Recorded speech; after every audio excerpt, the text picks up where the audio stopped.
Tout d'abord, nous vous proposons l'adresse du président du Faso, le capitaine Ibrahim Traoré. Un message à la nation en cette veille de célébration du 64e anniversaire de l'indépendance du Burkina Faso.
Camarades combattants pour la liberté, pour la souveraineté et l'indépendance réelle.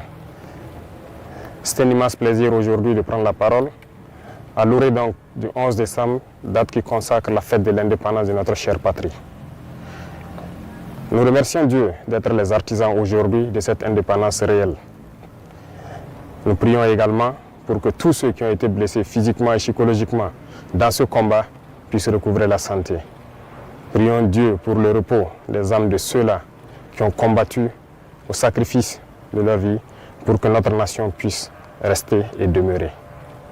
Nous prions également Dieu qu'il puisse consoler le cœur de tous ceux qui ont perdu des êtres chers dans cette bataille. Camarades, les épreuves définissent le peuple. Aujourd'hui, l'épreuve que nous vivons au Burkina Faso définit notre peuple. Un peuple courageux, vaillant, combattant, conquérant, résilient. Les qualificatifs manquent pour pouvoir qualifier notre peuple. Parce que ce que nous vivons est un moment unique. À travers cette bataille, nous avons pu nous unir et nous donner la main dans une cohésion parfaite pour soutenir nos forces combattantes pour pouvoir mener à bien ce combat pour notre indépendance réelle.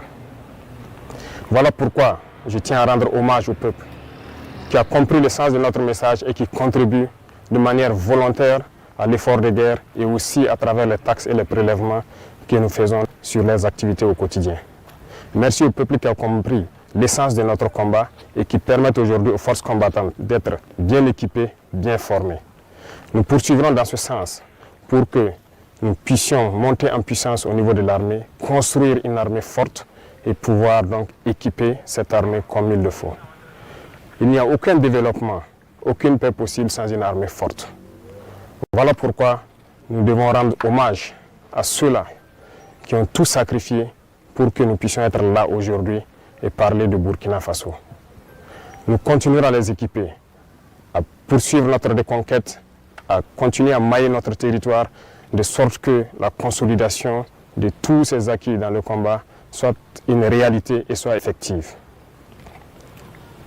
Camarades, il arrive des moments donc dans l'histoire d'un peuple que ces situations arrivent. Mais nous avons su au Burkina Faso nous unir et nous donner la main pour pouvoir vaincre l'ennemi. Les combattants aujourd'hui sont fiers et continueront leur mission pour recouvrer l'intégralité de notre territoire et pouvoir donner vie à notre nation. L'armée ira où elle doit aller pour sécuriser nos richesses, puisque c'est de ça qu'il s'agit. Nous sommes victimes de nos richesses.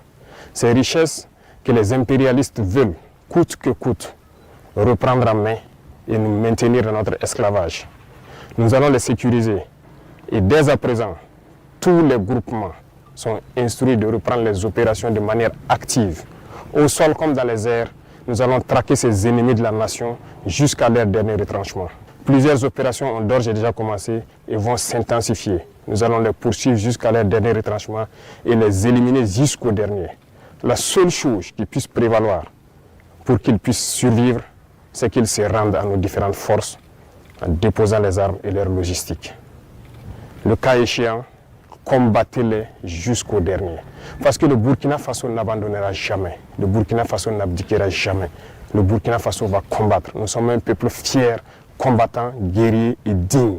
Et nous continuerons dans ce sens. Tous ceux qui rêvent de voir le Burkina Faso à genoux pour espérer nous ramener dans l'esclavage doivent comprendre qu'ils ont échoué. Parce que ceux qui ont risqué leur vie hier nous ont instruits de continuer le combat jusqu'à notre liberté totale et notre indépendance. Voilà pourquoi je tiens à remercier tout un chacun, burkinabé de l'intérieur et de l'extérieur, qui continuent de contribuer à l'effort de guerre, de poursuivre leur démarche et que nos forces armées puissent atteindre le niveau que nous escomptons, sécuriser nos populations et nos terres. Merci à tous et je souhaite donc que cette fête d'indépendance soit un moment de méditation, que chacun médite sur l'indépendance réelle et pouvoir apporter ce qu'il peut apporter pour que notre Burkina Faso rayonne en Afrique et dans le monde. Le Burkina Faso reste et demeure. Vive le Burkina Faso, vive nos vaillantes forces combattantes. Que Dieu les protège, que Dieu veille sur eux dans toutes leurs missions, sur toute l'étendue du territoire. Que Dieu fasse en sorte que l'année 2025 soit l'année de notre victoire finale sur l'ennemi. Merci à tous. La patrie ou la mort, nous vaincrons.